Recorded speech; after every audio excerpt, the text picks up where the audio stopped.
பயம். நிறைய பேருக்கு பயம், தைரியம் இல்ல.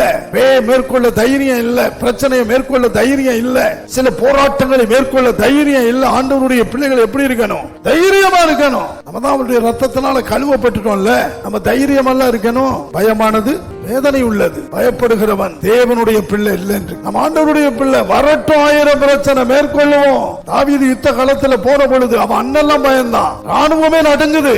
ஆனா அவன் சொல்றான், என்கிட்ட அபிஷேகம் உண்டு, என்கிட்ட நாமம் உண்டு, எனக்கு தைரியம் உண்டு. தைரியமா மிதிக்கணும். இயேசு கிறிஸ்துவின் நாமத்தை சொல்ல சொல்ல உனக்கு தைரியம் வரும். தாவீதுனுடைய சகோதரர் மாதிரி தைரியம் இல்லாம இருக்கிறான்னா அவனுக்கு நாமத்தை சொல்ல தெரியல. இன்றைக்கு நீங்க மிதிக்க வேண்டிய சில உண்டு. அதுல ஒன்னு இயேசுவை மிதி. அவருடைய கொள்கைகளை, அவருடைய உபதேசங்களை, அவருடைய போதனைகளை, அவருடைய கிரியைகளை நீங்கள் மிதிக்கணும். இயேசுவின் நாமத்தை சொல்லி பரிசுத்தாவினால் நிரம்பி துதிச்சு ஜெபித்து இன்னைக்கு தைரியமா மிதிக்கணும்.